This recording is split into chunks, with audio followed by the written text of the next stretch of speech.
সপ্তাহে যে আমার একদিন ডিউটি থাকে সেই ডিউটি করতে আমি চলে গেছিলাম আমার ফাইনালি আমার মার্কেটে।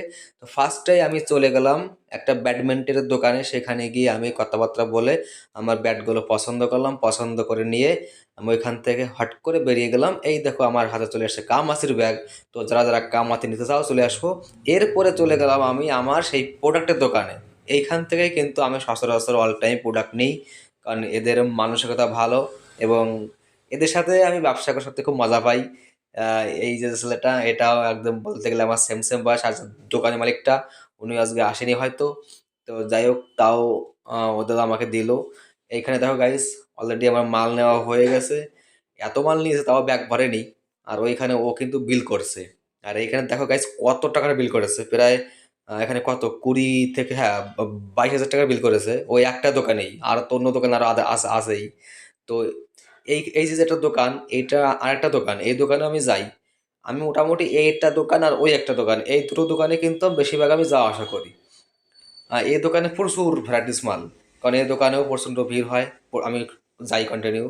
তো সেখানে কিছু তোমাদের ভিডিও করে আমি দেখালাম এবং শেয়ার করলাম। এই যে একটা পাগলা গারদ, ও বলছে এই পাগলা মধু ভিডিও করছে। আর এইটা হচ্ছে আদা, কারণ আমি মাঝে মধ্যে বাড়ির জন্য এখান থেকে আদা, পেঁয়াজ, রসুন নিয়ে আসি, কারণ এরা পাইকারি দামে আমাকে দেয়, সেজন্য নিয়ে আসি। আর এরপরে চলে গেলাম একটা খাবারের দোকানে। এইখানে দেখি গাইস অনেক তথ্যি আছে, কালারিং তক্তি, আদার্স ভ্যারাইটিস তক্তি, মানে বিভিন্ন ধরনের যে খাবারগুলো হয় শুকনো খাবার সেগুলো। আর এখানে ধরো গাইস নাড়ু, খই, মানে দশকর্মার দোকান বলতে পারো। এখান থেকে কিছু আমি এক প্যাকেট নাড়ু নিয়ে আসলাম। তো এরপরে আমার মাল নেওয়া হয়ে গেছে, এবার আমি বেঁধে মেঁধে আরেকটা ব্যাগ তুলবো। তারপর পরে চলে আসলাম আমার দোকানে। তো দোকানে আমি যে সাথী, এই সাথী কিন্তু আমার দোকানে থাকে, কারণ এই হচ্ছে আমার একমাত্র ভরসা। কারণ আমি যেখানেই যাই না কেন এই সাথীকে আমি রেখে যাই। ও নিজের আপন মনে করে দোকানটা চালায়। যখন যে জিনিসটা না বোঝে সেটা আমাকে ফোন করে জিজ্ঞেস করে, না দাদা এইটা দাম কত, ভালো কি মন্দ। যাই হোক এই জন্য ওকে আমার খুব পছন্দ হয়, ও আমার দোকান থাকে। তো ওর সঙ্গে আর কি সব কিছুই আমি কথাবার্তা শেয়ার করি এবং বেশ ভালো লাগে।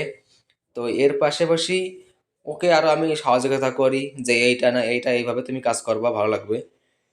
এরপরে এই মাল গোছাতে গোছাতেই আরও দুটো কাস্টমার আসছিল, তো সাথেই ওদেরকে মাল দেখাচ্ছিল। আর পাশ থেকে আমি একটু ওদেরকে ভিডিও করছিলাম। আর চলে এসেছিলো পূজা। পূজা বলতে, দাদা এই ক্লিপ আছে কিনা? বললাম হ্যাঁ আছে। তো যখন দেখছে ক্যামেরা তখন ও হট করে হাসি ফেলেছে। তো যাই হোক গাইস, ভিডিওটি কেমন হয়েছে সবাই আমাকে জানিয়ে কমেন্টে।